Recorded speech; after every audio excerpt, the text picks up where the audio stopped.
Você sabe que uma coisa que eu vejo de falar sobre tudo isso, dessas projeções e futurismo e tal, ele é um grande exercício de você ver se a pessoa consegue romper paradigma, né, e conceitos para conseguir conversar de uma forma, né, aberta, né, e produtiva, né? Então esse tipo de papo que a gente está tendo, por exemplo, né, só dá para conversar se você estiver aberto a testar conceito, né, a testar crenças, né, e aí as possibilidades são muito grandes, né. Trazendo para isso, Luiz, né, até olhando para a gente, porque a gente pode ficar 10 horas aqui, mas vamos editando aqui um pouco os caminhos da nossa pauta. É, uma vez eu vi um podcast do Tim Ferriss, que ele estava conversando com o Yuval Harari, né, e ele perguntou para o Harari, que também, né, um grande historiador, mas que consegue projetar o futuro, né, e ele perguntou o que o Harari achava de que são as maiores ameaças da humanidade. Né? E ele respondeu 3 coisas. Né? Ele falou inteligência artificial, mudanças climáticas e as tensões sociopolíticas podendo levar a uma guerra, por exemplo. Né? O que você vê como possíveis ameaças, né, do ponto de vista futurista do mau uso da tecnologia de forma descontrolada? Cara, sobre o seu primeiro ponto, é muito sobre desprendimento. É muito sobre você desafiar suas verdades e seus conceitos, porque eles talvez sejam flexíveis, né? Eles têm que ser flexíveis. O Harari é curioso, porque volta e meia, essa é a minha maneira de abordar. O pessoal fala, legal, é igual do Sapiens, não sei o quê. E eu fui ler depois disso, e o pessoal deve ficar puto, né? Porque é um best-seller, o cara é um tá monstro. copiando o Sapiens, né? Já falaram, então eu falei, bom, vou falar pra vocês que vocês pegaram os vídeos antigos, eles são anteriores, gravações e tal, a existir os Sapiens. Aí você fala, não, então você tá falando que você fez. Não, eu tô dizendo o seguinte, várias pessoas no mundo chegam às mesmas conclusões, o que é ótimo, porque significa que ou todo mundo é um bando de idiota, ou que talvez a gente está tateando em algo que deve ser para onde caminha, o que é melhor. Eu gostaria de acreditar mais nessa. Então, eu acho muito bom quando encontro. Eu já estava falando com a Marta Gabriel, por exemplo, e assim, a abordagem era muito parecida de duas coisas, e parece que, sabe, um copiou o outro, quando na verdade, cara, são gênesis diferentes a partir dos mesmos sinais, as mesmas tendências, a gente capturou e transformou aquilo, que para mim, eu falei, cara, beleza. Assim, no mais, se a gente for um tonto, a gente não é um tonto sozinho. Então é meio nessa linha. Eu discordo um pouco, o Harari me parece meio pessimista, eu talvez seja um otimista. Mas mais do que otimismo ou pessimismo, eu vejo a gente, enquanto seres humanos, a gente sempre vê o que falta. Eu não sei se você já percebeu isso. É uma coisa que outro dia eu me peguei pensando. Teve um cachorro meu que morreu e eu fiquei vendo a veterinária. Eu vi e falando, o post. cara, olha. Recente, né? Foi outro dia. Eu vi o post. E aí, cara, ele veio inclusive aqui da praia. Eu adotei ele aqui na praia. E a gente sempre olha o que falta, né? Eu falei, cara, falta isso aqui. Você vê, é rudimentar ali, é não sei o quê, né? Mas, por outro lado, olha que incrível que o que a gente tem, né? O que a gente já construiu do ponto de vista de avanço de tecnologia. E o fato da gente olhar para o que falta é a exata razão por a gente ter chegado até hoje e a razão de eu saber que a gente vai resolver os problemas de amanhã. Porque por mais que a gente tenha criado um monte de coisa, a gente está sempre no 1% pronto, 99% por fazer. E não tem a ver com pessimismo, tem a ver com um desejo infinito do ser humano de reduzir incertezas. Nós somos programados para dissipar caos e reduzir incertezas. Eu acho que agora a gente tem que entrar num ambiente em que a gente não tenta dissipar isso, mas que a gente tenta usar isso a nosso favor, usar isso como uma potência. E aí, dentro desse cenário, cara, o Harari fala, né, essa questão do ambiental, AI e de tensões sociopolíticas. Eu vejo um pouco diferente. Eu acho sim que AI pode gerar um problema, porque pode criar essas distorções que a gente falou. Eu não acho que vai, eu não acho que é Black Mirror, e eu não acho também que é... Não vai criar um Skynet igual do Exterminador e matar a gente, né?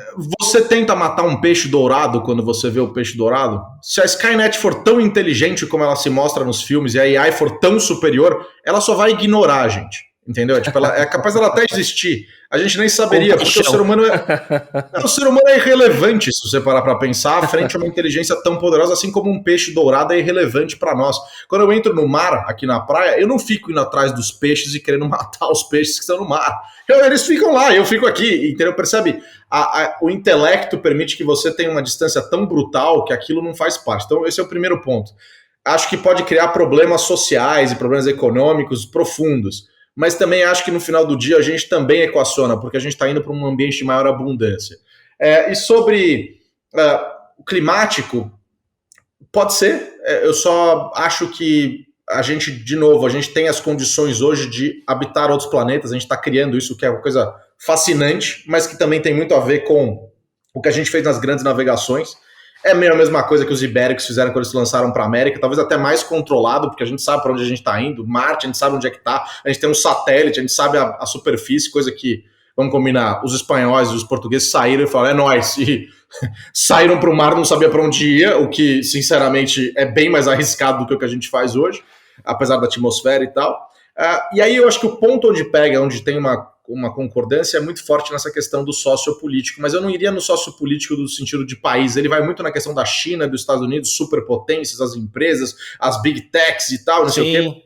Eu acredito muito eu realmente acho que a gente está arrumando para um conflito, eu não quero ser o mensageiro do terror aqui, mas eu realmente acho que a gente está arrumando para um conflito por uma questão histórica até de analisar, quando a gente tem forças opostas muito poderosas, então você pega o comunismo e o capitalismo, aí você tem a Guerra Fria e o capitalismo preponderando e suprimindo lá a União Soviética, etc. Antes, o nazismo e os aliados, né? Então, quando existem duas narrativas muito poderosas que são antíteses, uma tende a tentar eliminar a outra, porque elas não conseguem coexistir. E quando você olha hoje o social graph das redes sociais, eu vou ver até se eu mando isso depois, se você quiser incluir no vídeo, não sei se vai dar, mas eu vou mandar para vocês um gráfico que mostra, vocês já devem ter visto esse gráfico, que no começo as redes sociais eram um grande emaranhado, igual tá essa parada aqui no fundo, aqui, um grande emaranhado louco e tal.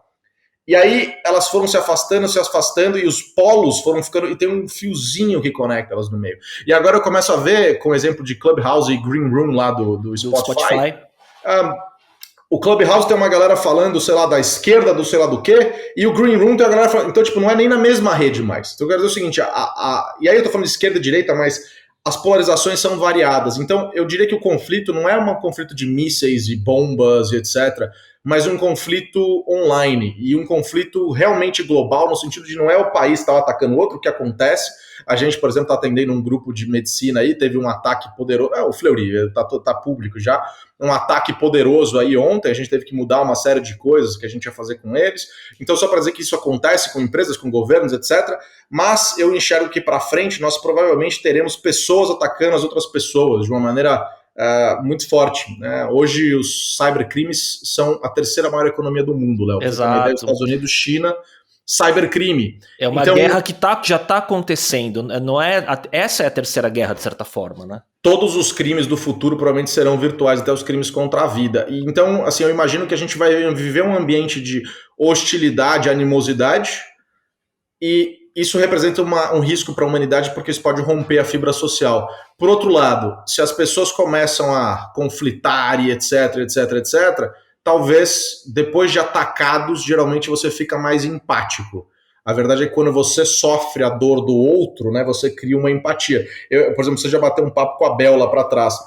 Na época lá daquele negócio todo, eu fui não de uma maneira tão grotesca como fizeram, mas que apontei o dedo e tal, não sei o quê. E aí, mais o que faz